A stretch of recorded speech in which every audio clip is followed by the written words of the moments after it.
German ঘরোয়া ফুটবলে একচ্ছত্র আধিপত্য ছিল বায়ার্ন মিউনিখের। জিতেছিল টানা 11 শিরোপা। অবশেষে বায়ার্নের রাজত্ব গুড়িয়ে স্বপ্নের লিগ শিরোপা জিতেছে বায়ার লেভারকুসেন।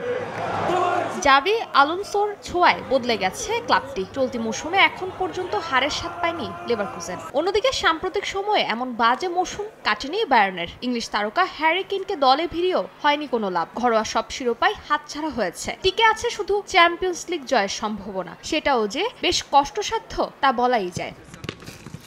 নতুন মৌসুমে নতুন কোচের অধীনে খেলতে চায় বায়ার্ন মিউনিখ। থমাস টুখেল যে দায়িত্ব হারাচ্ছেন তা এক প্রকার নিশ্চিত ছিল। এবার লিগ শিরোপা হাতছাড়া হওয়ার পর টুখেলের বিদায়ক্ষণ গুনছে বায়ার্ন। নতুন কোচ নিয়োগ দেওয়ার জন্য এরই মধ্যে কাজ শুরু করেছে বায়ার্ন মিউনিখ। গণমাধ্যমের খবর অনুযায়ী জিনেদিন জিদানকে নতুন কোচ হিসেবে দেখতে চাইছে বাভারিয়ানরা। জিদানের এজেন্টের সঙ্গে অফিসিয়ালি কথাও বলেছে ক্লাবটি। বিকাশে কম খরচে ক্যাশ আউটের লিমিট বেড়ে 50,000, প্রিয় এজেন্টও 2টা।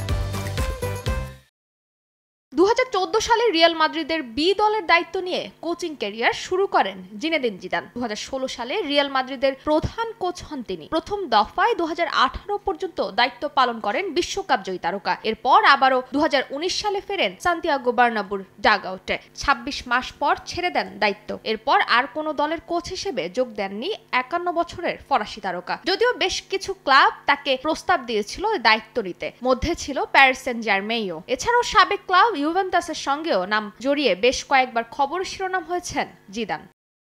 ফ্রান্স জাতীয় দলের কোচের দায়িত্ব নিতেও প্রস্তাব দেওয়া হয় জিদানকে, তবে সে প্রস্তাবও ফিরিয়ে দেন তিনি। তাই 3 বছর পর আবারও কোচিংয়ে জিদান ফিরবেন কিনা তা নিয়ে অনিশ্চয়তা থাকছেই। যদিও কিছুদিন আগে গণমাধ্যমে আবারও কোচিং ক্যারিয়ার শুরু করার ইঙ্গিত দিয়েছিলেন জিদান।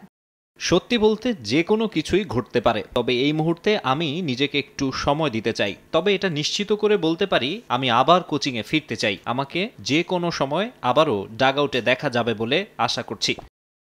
কোচিং থেকে দূরে থাকলেও ফুটবল থেকে দূরে নেই জিদান। ফরাসি ক্লাব রোদে এভেরনের শেয়ার হোল্ডার তিনি, যে ক্লাবে খেলছেন জিদানের বড় ছেলে এনজো। জিদানের আবারও কোচিং ক্যারিয়ার শুরু করা নিয়ে ইতিবাচক বার্তা। নতুন করে এবার আশার আলো দেখছে বায়ার্ন মিউনিখ। দলের হাল ধরতে ফরাসি তারকাকেই বেছে নিতে চায় বাভারিয়ানিরা। এখন দেখার অপেক্ষা শেষ পর্যন্ত কোচ হিসেবে কোথায় যান বিশ্বকাপ জয়ী এই ফরাসি তারকা। ফারজানা জাহান প্রিয়া, সময় সংবাদ।